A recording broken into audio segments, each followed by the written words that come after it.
The moment I put the key in the lock, I knew something was wrong. The deadbolt had been unlocked from the inside. I pushed the door open, and the smell of harsh, wet paint and the sound of unfamiliar voices hit me right in the face, coming from my own bedroom. But that invasion was just the beginning.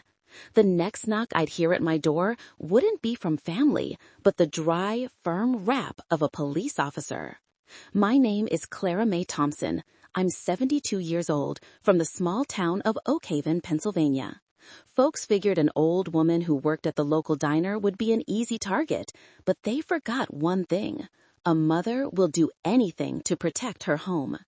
This is the story of how I took my life back. What would you have done in my shoes? The smell of grease and burnt coffee from the Oak Haven diner seemed to be woven into the very threads of my uniform, clinging to me like a second skin. 10 hours on my feet, flipping hundreds of pancakes and frying thousands of strips of bacon had wrung me out completely. My heels were screaming inside my old shoes, and the 72-year-old back was protesting loudly. But as I slid the key into the lock, a familiar sense of peace washed over me. This was home, my sanctuary, the one place I wasn't Clara Mae the line cook, but just Clara Mae. But the second the door swung open, a strange, acrid smell hit my nose, overpowering the familiar scent of diner grease. It was new paint. My heart skipped a beat. I walked quickly through the living room, a cold dread seeping into my veins, and then I froze in the doorway of my bedroom. The two of them, my son Kevin and my daughter-in-law Brenda, were there. They weren't visiting. They were invading. Paint rollers in their hands were slathering thick, stark white paint over the soft, peach-colored walls I'd spent a whole week picking out. The color of sunset, the color of hope, the color of a dream I'd held on to through years of living in cramped, rented apartments. The floral curtains I'd sewn by hand were tossed in a wrinkled heap on the floor. The wooden dresser I'd painstakingly sanded and varnished over 2 weekends was now shoved to the middle of the room, dripping with paint from the open can sitting on its surface. Brenda's paint roller stopped midair when she saw me. Kevin, my 40-year-old son, startled and turned around. "Mom, you're home. What do you think of the new color?" What? What is this? My voice came out weaker than I wanted, almost a whisper lost in the chemical fumes. Brenda set her roller down, a smile spreading across her face that I knew all too well. It was that sickly sweet smile she always used when she was trying to cover up some scheme. "You're back. We just thought white would make the room look more modern. This is going to be our room, after all. Your room will be the guest room down the hall. It's a better fit for your needs. This one's just too big." Every word was like a needle in my ear. Her room? My room? A better fit? I looked at Kevin, searching for some sign of protest, an explanation, anything to show he was still the boy I raised. But he just looked down at his shoes and mumbled, "Don't be mad, Mom. It's gonna look great." Great for who? I wanted to scream. I'd spent my life cooking for other people, serving at their birthday parties, their anniversaries for families I didn't even know. I sacrificed my evenings so they could have their happy memories. And all I ever asked for was one quiet corner, one peach-colored room for myself. Now they were taking it, erasing it with a cold, soulless white. They weren't just painting over a wall, they were painting over me. That stark white reminded me of the years Paul and I had lived in this very house as renters. We always dreamed of the day we could call it our own, but his factory wages and my meager tips were just enough to get by and put Kevin through school. After Paul died from a sudden heart attack, that dream seemed to die with him. I thought I'd have to leave the place that held a lifetime of my memories. But then a little miracle happened. Mr. Henderson's children, who lived all the way out in California, just wanted to sell the house quickly to settle the estate. They called me first. "Mrs. Thompson," his son said over the phone, "we know how much you love this house. We'll let it go for $30,000, no realtors involved." I remember the day I gathered all my savings, $30,000, the fruit of the next 15 years. I worked like a machine. I took extra shifts, worked holidays, every single dollar in tips, every spare coin left after buying groceries, I tucked away. I can still feel the worn, crumpled bills in my hands. It was the result of my sweat and tears, all to buy the very place I'd always called home. It wasn't just buying property, it was buying back my past, my future, and Paul's legacy. The house here in Oak Haven isn't big or fancy, but it has a large window in the bedroom that faces east. And now it was mine. The feeling of holding that key, the feeling of walking through that door for the first time without worrying about a rent increase, it was better than any castle. I was so excited to share that joy with my only family. I cooked Kevin's favorite chicken pot pie, set the table with my best dishes. I wanted it to be a celebration, but when I told them the news, there were no congratulations. The room fell into a heavy silence. Brenda was the first to break it, her voice sharp as a knife. $30,000 in cash? You had a small fortune and didn't say a word to us. You know how much we're struggling. Kevin said nothing, but the look in his eyes was full of blame, as if I'd committed some terrible crime. To them, my life savings wasn't the result of sacrifice, but something I had selfishly hidden, something that should have been theirs. That night, I realized this house, my symbol of independence, had just dug a deep, dark pit between me and my children. And now, that pit had turned into an invasion.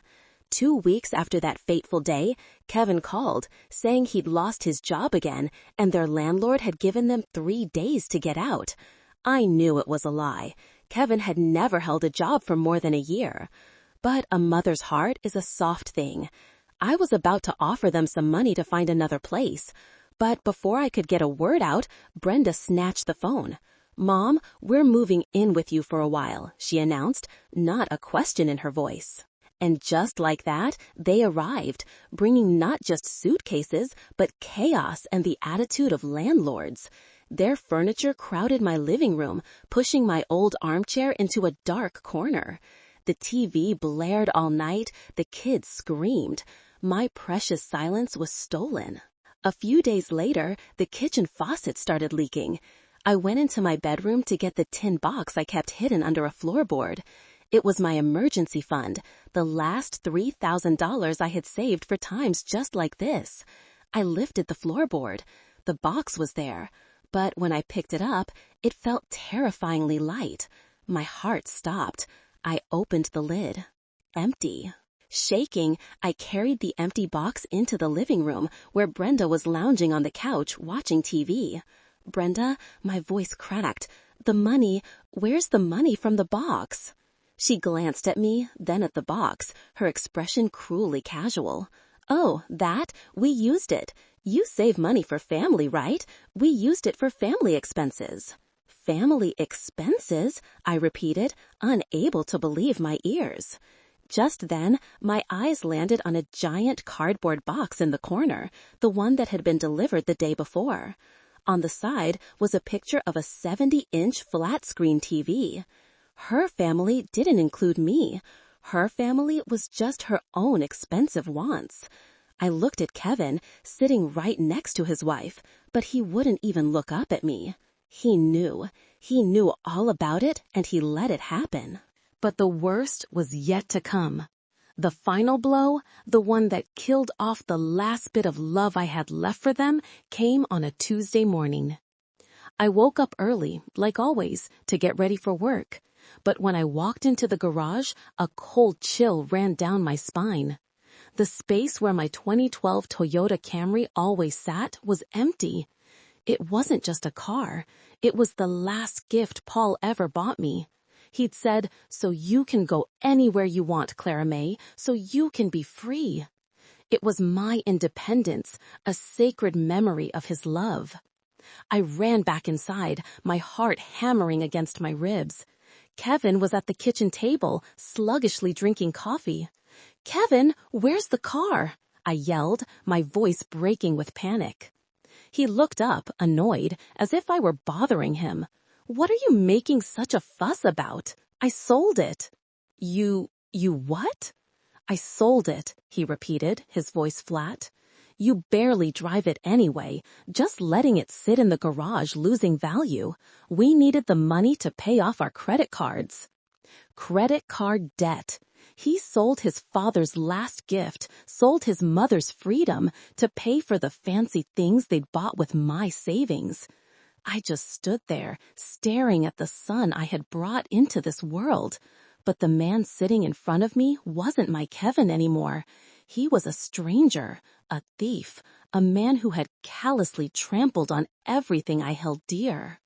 Rage and pain boiled up inside me, hot and bitter. They had taken my room, my money, my car. They thought I was old, weak, that I would just cry and accept it. But they were wrong. They didn't know that 30 years in a hot kitchen had forged a toughness in me, a will of iron. They had started a war, and by God, I was going to show them how it would end. I didn't cry. After the initial shock wore off, it left a cold emptiness inside me, and from that cold, a fire began to smolder. It wasn't the kind of fire that flares up and burns out, but a slow, determined burn.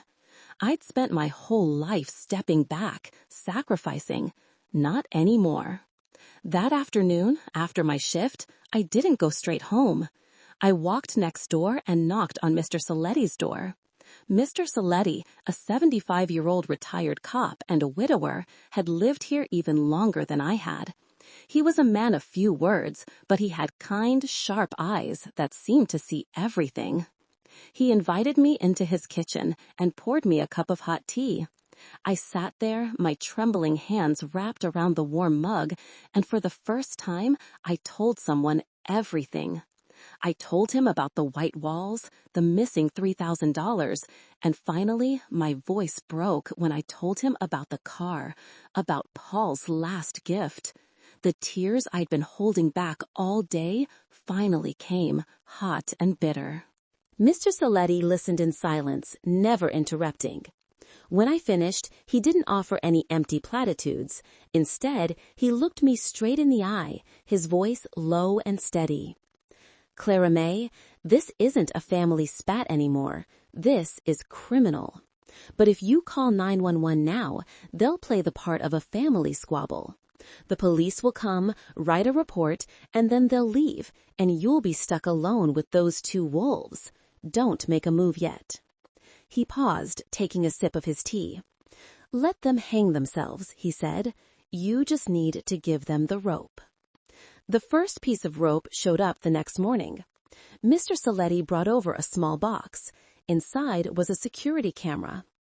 "I'll install this on your front porch," he explained. "I'll tell your son it's a new neighborhood watch initiative. He won't suspect a thing." Just as he predicted, when Kevin saw Mr. Saletti drilling into the wall, he just shrugged. Brenda even seemed pleased.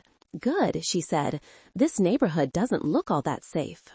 She had no idea the thieves the camera was meant to catch were living under her own roof. The second piece of rope was a small notebook. "Write everything down, Clara May," Mr. Saletti instructed. "Date, time, minute, what they say, what they do, any new things they bring home, everything. This book will be your most important witness." And so I started writing. That little notebook became my silent companion. October 15th, 9 a.m. Discovered Toyota Camry missing. Kevin admitted to selling it for credit card debt. Gave me no money. October 17th, 4 p.m. Brenda brought home a new Michael Kors handbag. Bragged to a friend on the phone that it was a limited edition. October 18th, 8 p.m. Kevin and Brenda argued about money. I overheard Kevin say, "I told you to stop spending like that. The car money is almost gone." Every line I wrote was another knot in the rope they were tying around their own necks. I didn't feel helpless anymore. I felt like a spy in my own home, gathering evidence for the battle to come. The third piece of rope came from a direction I never expected. Mrs. Diaz, my neighbor on the other side, a chatty and sociable woman from Mexico, suddenly became very friendly with Brenda. She started bringing over slices of her tres leches cake, complimenting Brenda's new TV, and they'd gossip for hours. At first, it bothered me a little. But one evening, as I was watering my flowers in the front yard, Mrs. Diaz came over to the fence. She lowered her voice to a whisper. "Clara May, that girl has nothing between her ears. Today she was bragging to me that she convinced her mother-in-law to sell that old clunker. She said the money was a godsend, and she used part of it to treat herself to a handbag for having to put up with living with a difficult old woman." I looked at Mrs. Diaz, and in her eyes I saw an understanding, a woman's alliance. She wasn't just gossiping, she was helping me. My invisible network had a new member. From then on, a steady stream of small but valuable bits of information came from Mrs. Diaz. Brenda spent $100 on a manicure. Kevin lost $50 in an online poker game. It all went into the little blue notebook. They, in their ignorance and arrogance, had no idea. They thought my silence was surrender. They got bolder, treating me like an invisible maid in my own house. They left dirty clothes everywhere, let dishes pile up in the sink, and ordered me to fetch this and that as if it were my duty. But the last straw, the final insult that pushed me over the edge, had to do with Paul. In the backyard, where I grow my daisies and roses, there's an old maple tree. Paul planted it the day Kevin was born. Its trunk is gnarled and sturdy, its wide canopy shading a whole corner of the yard. Whenever I sat under that tree, I felt like Paul was still there with me. It was the heart of my garden, the heart of my home, the keeper of our best memories. One evening, while I was making dinner, Brenda walked into the kitchen holding a flyer. She announced cheerfully, "Mom, I've called someone to come tomorrow morning. They're going to cut down that maple tree in the back. It's old and ugly, and it blocks all the sun. The space will be perfect for a new patio set I saw online. Plus, its roots are ruining the lawn." I stood frozen, the vegetable knife trembling in my hand. Cut down Paul's maple? Erase his memory? For a patio set? I looked at Brenda. She was still smiling, the smile of someone who knows nothing of the past, who cares nothing for the feelings of others. Her eyes only sparkled with excitement for something new. In that moment, I knew. It was time. The rope was long enough, and the noose was ready. The fire simmering inside me roared to life. I put the knife down, calmly. I didn't say a word to Brenda. I walked silently to my small, cramped room at the end of the hall. I took out the blue notebook and my phone. I dialed the main number for the Oak Haven Police Department. A woman's voice answered. "Hello?" My own voice came out, calm and steady, almost unnervingly so.